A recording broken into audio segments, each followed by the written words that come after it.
today. And That was a lot of fun. I feel like I'm doing a podcast at the Goodwill.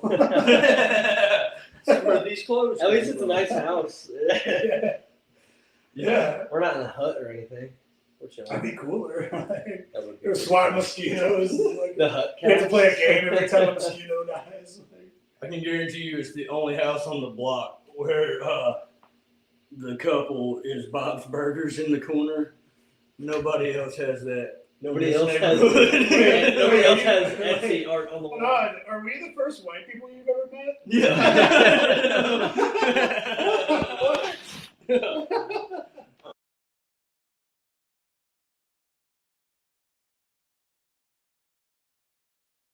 Got 3 doors down, singer dying. Yeah, R.I.P.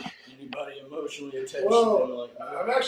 I remember attached to listening to my Yeah. friend, me and my friend listened to Kryptonite like 10 times in a row during his first breakup. So that Brad Arnold and Todd were part of my stepmom's like friend group growing up, and those two were actually at my dad and stepmom's wedding before they like blew up. Hell yeah. My stepmom was from Escataba, and Yeah.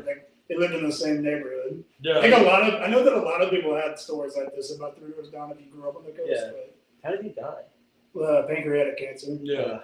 Yeah. The big C. Yeah. Well, that's a pretty bad one too. I was like, I didn't watch any Super Bowl. You know, I don't go in.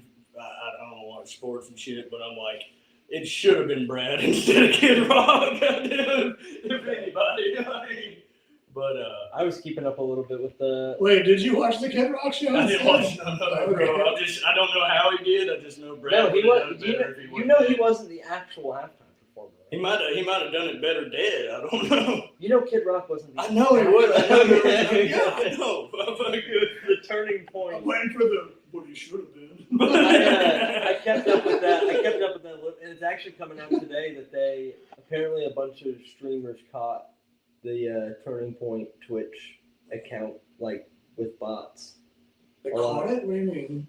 Like a bunch of people were trying to interact with like 8-pound test line? No, like other streamers were trying to interact with people in the live chat, and nobody was in it. Like, no, it was just the weirdest interaction. It was either a clearly AI interaction or it was just no interaction at all. Yeah, okay. I'm comfortable now.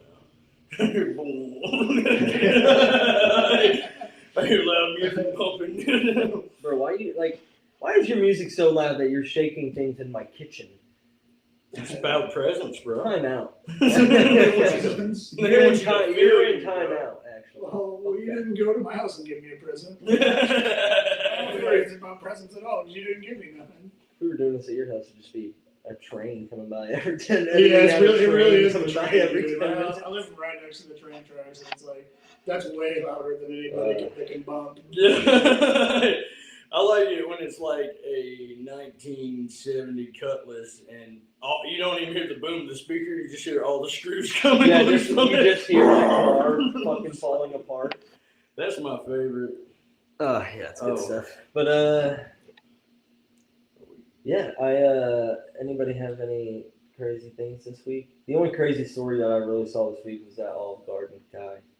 Dunking his head in the fryer. I respect the double dip though.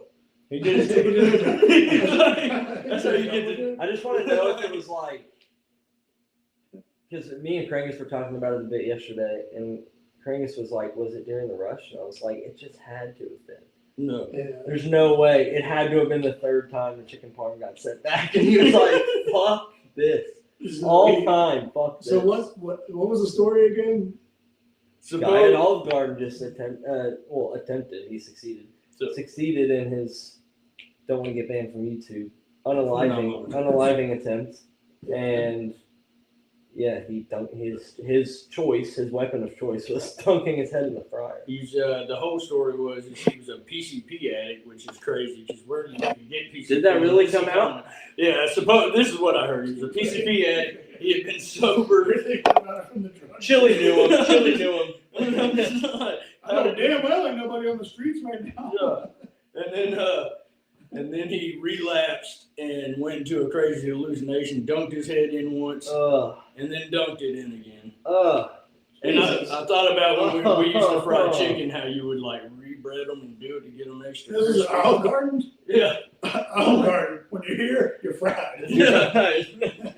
I'm like, Olive Garden, don't work here. I don't know. I just couldn't imagine because I work in the kitchen. I've been burnt by fryers before, just on like my hands and my arm. It is a horrible pain. Dunking your entire face in there. Bro, have you ever dropped something in and a drop come back and hit you in the eye like a water does your asshole in the toilet? Yeah. Like, that's the worst, bro. What a metaphor. Well, sometimes I like. Look at this poet that I'm sitting in. Low-key, sometimes I like when the water hits your butthole a little bit. Because then it can add some lubricant to the wipe. I call it the redneck bidet. You know what I mean? You know what I mean? The redneck bidet. I look forward to it. Yeah. We've done so many podcasts. Like, I'm gonna get a vape next week. I like it. You ever do like a poop and then you're like, you wipe anyway just to make sure, but then it's clean and you're like, yeah. Like it's gonna be a good day that follows that. Nothing but a borderline like no wipe poop. Yeah, I mean you wipe anyway. You have to wipe. Yeah, you gotta see. It's like, and then you go make sure your mom. It's like peeing without at least one shake, even when you know. Sometimes you know you're like, I did get all pee out. But you still. It gets worse when you get older, man. Yeah, I know. You're just like, all right. I'm still, my pee could. Wait, am I still peeing? Too Real has the bit that in his 20s, his pee could pressure wash a driveway. Yeah, I don't know. This is our first guest ever, Krangus. I don't know if you want to tell about yourself. No, dude, what the fuck? I don't know. Krangus is our friend. No, dude, we can just keep Comedian. Comedian, Brainiac. I really think that we should rename. I'm petitioning to rename this podcast "Chili from the Block." Chili from the Block. This fucking podcast. My ego would like that. I'm still Chili from the Block. Chili from the Block, and then the thumbnail is just me in the corner. Still doing the fucking pose. Still doing the hands. Yeah, we got it in the hands. I heard that Fred Durst. Like, if they, like, he was a character in a few video games because he had a thing, like, he wouldn't let him use his music unless he was a character. So, I'm hoping we're going to summon Durst here with the semi-2000s rock. Durst is our all-time dream guest. Fred Durst is our all-time dream. I can't look at you because you have to hold this, like, radar gun thing. I feel like I need you to zoom in whenever you edit this to show this foolish right here, zoom. I fucking love it though. Yeah. You have to hold it like a gun. I'll do a nice star wipe zoom into your mic. Yeah, that's what Chili said when he was plugging it in because he broke he revealed it. He didn't pull the mic out, he revealed it. Chili, if you need to take a break for your forearm. Yeah. So when he revealed this mic, I was like, what? He was like, oh yeah, you got to scat into this mic. Yeah, man. Have you ever seen Stuck Together? No, okay, we won't go down that hole. Is that a TLC show? No, it's about Siamese twins. So Stuck Together, we won't go down that hole. You're killing me over here, dude. Is that the one where one of them was gay and one of them was straight? No, that's real life. There's a real one like that. Because I just did a comment the other day that was like, imagine your brother sucking a dude's dick 10 inches from your face and you're straight. Because the gay dude's married. Yeah, you're right there. Your face is right there. Yeah. You're getting peripheral penis no matter where you look. Straight one's not married. And honestly, I don't know, peripheral penis is just... It's like at that point, just be gay. I petition at that start point. sending dick pics. Eye on. I like a bird's eye view. There's like no perspective. Yeah, I like a bird's eye view. You can't see the length or width or anything. You can only see tip. Yeah, just all the way through to the balls. Like, but the idea. Directly into it. Well, but then the idea of like, what if the straight guy has his girlfriend like sitting on his face, and the gay brother just has butthole just pressing up again. You know, it's not good in either situation. I think they have to make a pact of like no oral sex. Neither of us can do that. But then do they share genitals? Do they share genitals? It depends on their twin, bro. Depends on. Are you talking about like conjoined twins? I'm talking about a real case. He's like, this was a real thing. He's like, it was conjoined twins. They had two different heads, and one of the brains, I guess, was gay, and one of them was straight. Okay, I think I missed that part of the This was a real thing. He kept saying congenital. I think it was joined. I'm like, what are you saying, congenital the whole time? Yeah. Okay. At the first part. No, I said, did they share genitals? Oh. I think you thought that's what congenital was. I said share genitals. So, but either way, I've never been with a twin conjoined. Siamese twins probably racist now. Well, and okay, if you're in that group, I don't know. I don't if know. you're in that group of people, how blessed There's a are lot you? of words going out. How blessed are you that you're born today? If a Siamese twin was born in like the 1500s, they'd be thrown into a pond. Like, you know what I mean? They'd be thrown in the river. It's a monster. When did the circus come? It's a demon. If you're the village priest and a woman has a Siamese baby, you're like, this woman is a witch. Okay. Obviously. Obviously. I just think if you're a Siamese twin or even like a midget, you just should feel really blessed that you're born in. This podcast is brought to you by ICE. Deport the Siamese. Sit in the back of their two-headed They need to find an even extra marginalized group to We need to find a very large pond for all the Siamese twins. I bet when they started watching this podcast, hold on, let's talk about the logistics of tossing it in a pond. So now you're going to toss it. That's what they did in Salem. In the pond? Yeah, the witch. They tied them to chairs and they threw them in a lake. It's like in the lake that everybody hangs out at. That's what they did in Salem. They tied them to chairs and they threw them in the lake. Okay. go fetch. And they go said fetch us some water. they would say if they float. In a pond or a lake? A pond, I'm thinking like this is a thing that like 5 houses share. A lake, Okay. a lake is like okay. That's I'll say a body of small water. lake. Okay. Say a small Alright. lake. Because a pond, I think But of not like a little even like a bridge mile that you put wide. over it, like a koi pond. Yeah.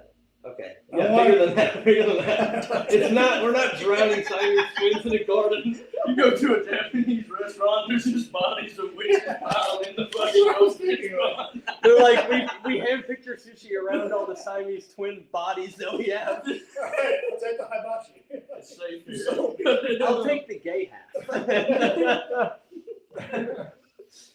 But yeah, no, okay. So in Salem, because I went to Salem, Massachusetts about 2 years ago for a bachelor To party. burn the witches. And we got off the train. No, we got off the train. I looked at my friends. I said, "Where's the lake?" And they were like, "What?" And I was like, "Where's the lake where they drowned the supposed witches?" And they all laughed at me. We bar hopped for like As they should have. We bar hopped for like an hour and a half. We got a little bit drunk, and then I was like, "All right, you all laughed at me when I asked, but I was dead serious. Where's the lake?" And it's dried up now, but you can go to where it used to be, and there's a little plaque over there. They get a reward? Best drowning lake in all of Massachusetts. Somebody took the time to make a trophy for this? Get into It had an undefeated record. But no, they used to drown people, and they said if they float, they're a witch. So Okay. it was bad for both areas. Because if you sank, they would all sit at the shore and be like, "Well, she wasn't a witch. You got a Christian She burial, is bro. dead." You got a Christian burial. Yeah, she wasn't a witch, but she is dead. And then if they float if they somehow escape from the binds of the chair and float to the top, then they just get shot. I think the reasoning back then was more like we can't have women doing math. So like if she floats, we're gonna burn her. Well, a lot of it was I think there was a witch and then a 17-year-old witch that got drowned because they were trying to learn how to read. Yeah, Yeah. I think it started off as like a general, like everyone had high fevers and no medicine, so they all had fucking psychosis. I think genuinely it started as one whore was sleeping around the village, and she started to give guys like herpes, and they were like, "Oh, this is a witch. Look at Doug, check out my butthole. Look at what this witch did to me." Like, it's all warded up and red. I would think she was a witch as well. With no medical history, I mean, to back it up. What else are you going to think? Well, it's easier to say it's a witch than to admit that you like cheated on your wife. Exactly. Yeah. Like, oh, and then if you drown her, knew what it was. That's your theory. Yeah, and then you're literally drowning the evidence. Because things like syphilis have been around for a long time. Oh, yeah. So, But that's why they had the powdered wigs. I don't know. The Salem witch trials are pretty cool. I guess. Oh, right. I don't know much about it. They're not like cool, but it's pretty. Like a lot of the chicks that carried like the crystals in their bras and stuff that I hung out with, especially in my younger days. They talked a lot about it, and I'd just be like, "That's cool." I knew you were going back to your childhood. That was the kind of people that raised you. Well, also at the same time that a lot of people don't know, at the same time that the Salem witch trials were going on, there was a vampire scare in like all of Rhode Island. It was mainly in Providence. They just thought anybody that like owned a late night like shop, they were like, they have to be a vampire. Like the butcher, I think, was one of the first suspects because they were like, he's literally sitting there hacking up. What's the thing we got here? The boogaloo? The boogaloo? The rougarou. The Rougarou. Mississippi cryptids. The rougarou. What's the It's like really more of a Louisiana. It's like the whole Gulf Coast. Yeah. Between like Mobile and Louisiana, the rougarou. It's like a swamp creature thing. I don't know. I don't know a bunch of it, but yeah, the rougarou. We grew up with the Wampus cat. You ever heard of a Wampus cat? No. Yeah, I think that was just like what uneducated people in Mississippi called like panthers or cougars, because they're there, bro. Yeah. They're in Mississippi. I seen one dead on the side of the road. Hang out at Sips. You can go catch some cougars right now, boy. We just got a lot of like, if you're camping in the mountains and you hear a scream, don't leave your tent. Or something like, because it's either a bobcat or a skinwalker Or a fucking Wendigo. Maybe those two things, There were a couple. or a deep fryer. There's a couple Mothman sightings in the Rocky Mountains. Yeah. The Mothman. Isn't there a movie of that? Yeah, with Richard Gere. The gerbil guy. Richard Gere. Wait. Well, you're also competing against. I mean, I would say at least every other month, maybe every other 3 months, a new comedian tries an open mic and then actually comes again. So you're also competing with just an influx of people wanting to try this and trying to get booked. There's constantly people trying to get booked. There's people that probably do open mics once a week that still haven't done a booked show. Yeah. So, I mean, yeah, I would love to book some of the people I've already booked again, but it's like I've only done 2-3 shows on it. So I'm gonna expand your horizons and get because the first step in promoting a show, like, or promoting a room, is what I'd say, is like getting other comics to come play there and like give them a good experience if they want to come back. Like the first step is promoting your show towards the comics, and then you start promoting it towards the audience because they'll bring the audience. And then when you that's why that one open mic I tried did not do too hot because none of the comics liked it. I mean, just different rooms. I was going to come to the second one. We all knew that room wasn't going to do too well. The one in the Nets, I didn't make it.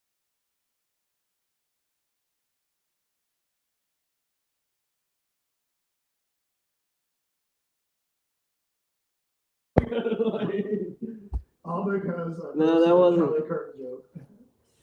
Man, that's where. That's where he started being like, I don't know about this comedy shit. Well, but then also Terrence posted something, and he was there at the inception of it as well. And then, I just never really responded. Yeah, man, people are sensitive about that. I'll make jokes on either side. You know what I'm saying? I don't give a shit. I'm loving the memes where it's like Charlie Kirk has a rapper. Oh yeah, that's not it. But he's in like a Nike tracksuit. It's like young Craig said, yellow wide body, look like a school bus, kind of like fucking Kirk. This is the Kirk we wanted. I kind of want to see what your algorithm looks like. Man, damn, bro. I've never seen what you're describing right now. Let me. Yeah. You've never seen that? No, The AI Charlie Kirk stuff. Just remind me after this. I gotta game to that shit, bro. Off cam. Off cam, yeah. We don't want to hurt no feelings of it. That's what I'm saying. I'm at the point now to where I'm like, who do I reach out to? I'm at the point where I'm confident enough to reach out to a booker, but how do you go about doing that? Like, how do you find out? And I don't know, like the email. It's just going to as many shows as you can, and you're gonna eventually run into these people. Yeah, okay. Or at least somebody's gonna introduce you. Like I've been going to new open mics and stuff. I mean, yeah. And So at that really, point, like most of the shows that I've gotten booked in over the years, well, at least in the beginning. Now I just kind of know people, but in the beginning it was I would go to a mic of a guy that produces shows or a girl and do well at the mic, and then just keep doing that, and they eventually go, "Oh, that guy's funny." I mean, that's how you got booked on the funny page. Yeah. I mean, that's what I've been doing. You just kept going, yeah. Yeah. I mean, that's been the thing. But I'm just saying, so far, like every show I've gotten on, like I go to the mic, I do my shit, and then I get approached. But I haven't done the other side to where I'm like sending emails to people. But at the same time, you get what I'm saying? Like, I don't know how to go beyond that. I mean, I've got some things in the works. I don't talk about shit unless it's concrete. But you know, you was talking about like emailing like 5 people a day. I'm like, how do you know what I'm saying, finding them 5 people? I guess I just got to be in the circuit longer. Yeah, you just gotta Just got to be in the circuit longer. Well, that's like sometimes, I don't know, sometimes the mingling aspect of comedy is like exhausting. Yeah. Because you go to like you clock out of your actual day job. I know you don't have a day job, Krangus, but I clock out, I go to an open mic. I really just want to like eat dinner, grab a couple beers, and do my set. But then someone's like, "Oh, like have you met blah blah blah?" Or it's like, "Oh, I used to live on the coast. I'm a comedian. Like I'm visiting, so I'm here. I'm back here for a set." I'm like, "Oh, what's your name?" And then I forget their name as soon as I leave. Like sometimes the mingling aspect is tough. Social media makes it a hell of a lot easier to follow people and. I think I the way that I navigated it at first with open mics, like, because that is an important part of it. Like, stick around a little bit and you know, kind of keep your ear to the streets. Yeah, basically the lesson there. But I always looked at an open mic like, all right, I'm going out to practice. Like, this is like the gym. I'm going out to practice. And typically afterwards, you talk to other comics about how you get up your game. It's the same concept as sports, but or even if it's just talking to. Even if we like step outside and smoke a cigarette and don't even talk about comedy, it's like, all right, well at least I got to know you a little bit. Yeah, like, I mean, you know. You never know who you meet and it ends up, doing something. Yeah, exactly. Or killing themselves. I've do a few of those. Or just you slowly watch them become an open mic creature. Yeah, I've seen a lot, man. The mingling aspect is tough too, especially when you're trying to like, because in a place like the coast of Mississippi, if you want to hit a couple mics in one night, you're gonna have to drive like an hour and a half, hour, whatever it is. So I can't stick around at the funny pages for too long because I have to go to Ocean Springs. Or if you're in Mobile, and then you want to stop by Ocean Springs on the way home, I mean, you can't stick around Mobile for too long either. Yeah, I mean. That's the life. Yeah. I wanted to. The original goal when I set out to do all this and create a scene was to have an open mic every night between like Sunday and Thursday, and then have book shows on the weekend. And I set about just doing it myself to hope that like other people would catch on and be like, I should start a show, and then it just never happened that way. And I got to a point where I'm running. There was a point where I was running 6 shows a week. And like, if you can imagine, that'd burn you out. Yeah, I was on that cycle for like a good 4 months too. Like I was doing that for a while. Yeah. And it was like, holy shit, I gotta like, because it gets to a point where like, damn, the comics, there's no respect here anymore. Like now I'm just doing all this, running myself ragged, and people are like. Well, I feel like there's a lot of like, and I mean I'm guilty of this, but there's a lot of like, all right. I saw you on Tuesday. See you next week at the exact same location. Like, I feel like there should be more of a like camaraderie of like actually hanging out outside of this stuff. But That is the I kind of miss the early parts of like hanging out on the patio with young guys. Yeah, and I mean, I've met definitely a handful of people at open mics that I have no interest in hanging out with, but there are some people that the point of like getting guests on here is like come hang out for an hour, maybe an hour and a half, and just talk. Like, I mean, we may record 2 episodes like that. I think recorded socialization. I think there's some scene. We talked about this last week. Like, I think the Mobile scene is pretty good at like they're all kind of friends, and then when they book a show and they're all bouncing off each other, you can tell. It's like they know each other very well. Well, like Ryan Carson and Zeke have actually known each other since like childhood. Those are childhood friends. Well, they were the ones all that started that Whippersnapper comedy or productions. Or that's kind of what I'd like to see more like multi-production things going on. Yeah. No. Rather than just like me running things. Like. No. Well, and that's why like part of me getting into stand-up was I was always into stand-up comedy, but also I was always into like sketch stuff and making TV shows and shit like that, and like making just something like this is like another outlet that we can do. Yeah. Besides just to see, hey, I did something. Yeah. You get like 2 more of these mics though. I probably can, bro. Yeah, that's it. I kept trying to say it. That's what that mic is. Got talking to the can. Welcome to our 16th studio podcast. Like, I am sure that a Clanman has spoken into that thing. Yeah, him.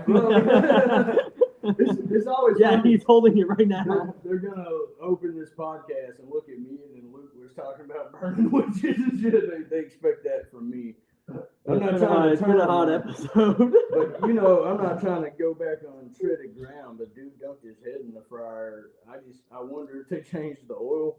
Because I was working in the fry room one time and I dropped a whole strawberry cream vape in the fryer. Fried it, and we filtered that bitch and kept frying. I'm surprised it didn't blow up. Oh, it did. Most of it was gone.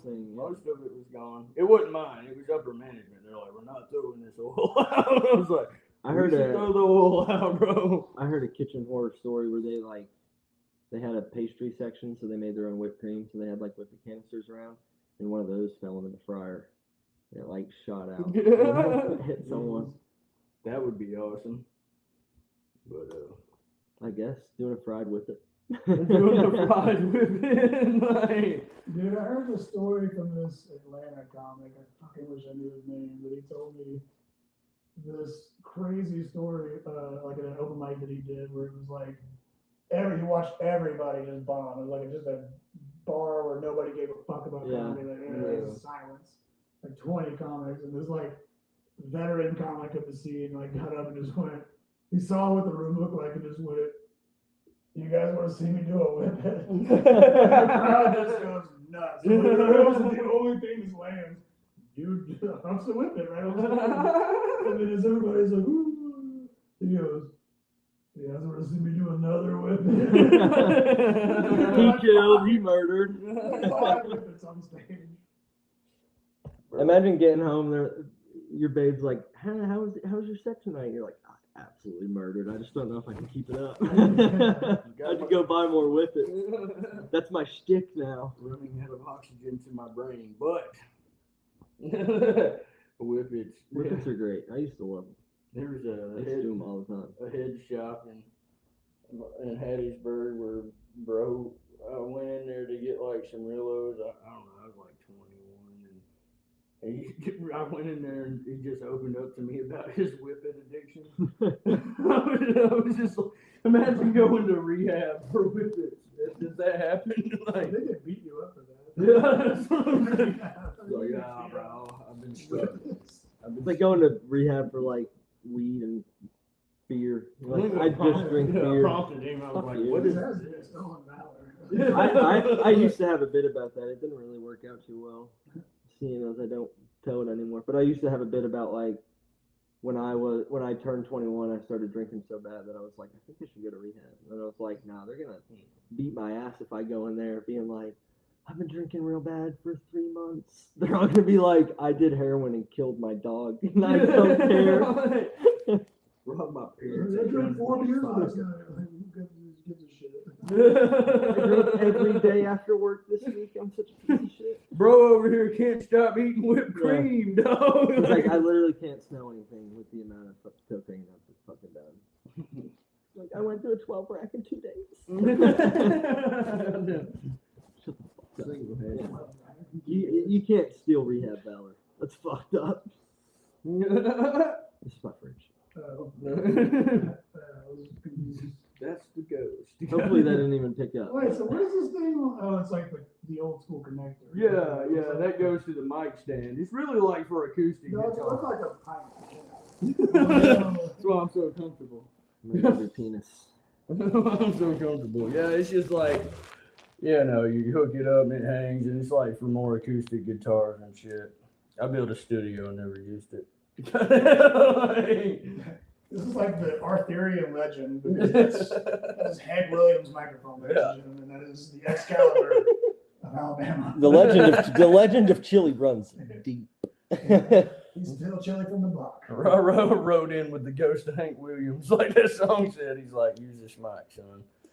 This is like the Tenacious D, the Pick of Destiny, but with microphone. Rode in on what's the Mike named Tuesday? Horse named Tuesday? Whatever. That riddle? No. Huh? I don't know what it is. I was hoping. You better tell me that riddle right now, boy. I was hoping one of you guys would know. No one knows. Do we look like riddle guys? Riddle I have no teeth and he's in a tank top. Tell me where my teeth are, Luke. Riddle me this. Where are my front teeth? Exactly. Fronts are hanging on barely. As long as you got the fronts, you can still rap with SpongeBob. Exactly. I still got all my tongues though. Tongues. Keep a spare in the bag. You had multiple to begin with. We don't talk about. What were you born You with? got a spare tongue, man? Y'all don't. That's those crack superpowers they talk about. He grew an extra. I love the first. We did the fucking first Big Trouble show, and I did my set. I left to go do the SoPro mic, and I came back and there was a crackhead there. Oh, that was the second one. Yeah, the second That one. was the second one. She was just fucking fidgeting, and I was like, at least it wasn't me this time. Chili was about to take her home. They were all like, get her said, out of "That's my here. I'm like, type." hold up. How much the head is? Yeah, no. She was I rocking. think you should read the news. She was making that high top Barstool a true rocking. Yes. You know how crackheads are. She went to the gas station next door and sat there and watched the whole time. Well, yeah. Well, then we made her go across the street, and we were all scared she was gonna get hit by a car because as she was going across the street, she was like hitting her head, wasn't looking at all. We were all like, let's